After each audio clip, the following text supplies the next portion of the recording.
മണ്ണൂക്കാവ് അമ്പലത്തിലെ ഉത്സവത്തിലേക്ക് പോകാനുള്ള ക്യൂ ആണ് ഈ കാണുന്നത്. ഏകദേശം വണ്ടി ഒരു 3/4 മണിക്കൂറോളം ക്യൂ കിടന്നിട്ട് പോലും ഒട്ടും നീങ്ങുന്നില്ല എന്ന് കണ്ടപ്പോൾ തൊട്ടടുത്തുള്ള ഒരു വീട്ടിലേക്ക് വണ്ടി കയറ്റിയിട്ടിട്ട് ഞങ്ങൾ നടന്നുപോയി. ചില ഭാഗത്തു നിന്ന് എത്തുമ്പോൾ നമ്മൾ നടക്കേണ്ട ആവശ്യമില്ല. നമ്മളെ തിരക്ക് കാരണം നിലത്ത് കാല് വയ്ക്കാൻ പോലും സ്ഥലമില്ലാത്ത രീതിയിലുള്ള തിരക്കായിരുന്നു.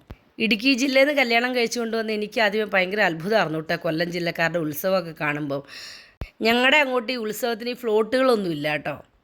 ഇത് പല പല രീതിയിലുള്ള ഫ്ലോട്ടുകൾ, അനങ്ങുന്നത്, നിൽക്കുന്നത്, ഇരിക്കുന്നത്, അങ്ങനെ പല പല രീതിയിലുള്ള ഫ്ലോട്ടുകൾ, വെള്ളം വീഴുന്നത്, അതൊക്കെ കാണുമ്പോൾ നമുക്ക് നമ്മൾ ആദ്യമൊക്കെ ഭയങ്കരമായിട്ട് വണ്ടറടിച്ചിരിക്കുമായിരുന്നേ.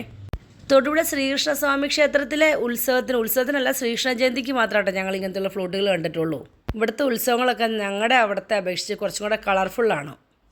കേരളത്തിലുള്ള 2 ജില്ലകളാണെങ്കിൽ പോലും ഉത്സവം തുടങ്ങി കഴിയുമ്പോൾ പല നാട്ടിൽ പല പല ശൈലികളാണല്ലോ. അതൊക്കെ തമ്മിൽ ഒത്തിരി വ്യത്യാസമുണ്ട്. പിന്നെ ഞങ്ങൾ അവിടെ നിന്ന് നാരങ്ങ വെള്ളം കുടിച്ചു, ഐസ്ക്രീം കഴിച്ചു, ബജ്ജി മേടിച്ച് കഴിച്ചു, പിന്നെ ശിവാനിക്ക് ഒരു ബലൂണും മേടിച്ച് കൊടുത്തു. എന്നിട്ട് ഞങ്ങളിങ്ങോട്ട് തിരിച്ചു പോന്നു.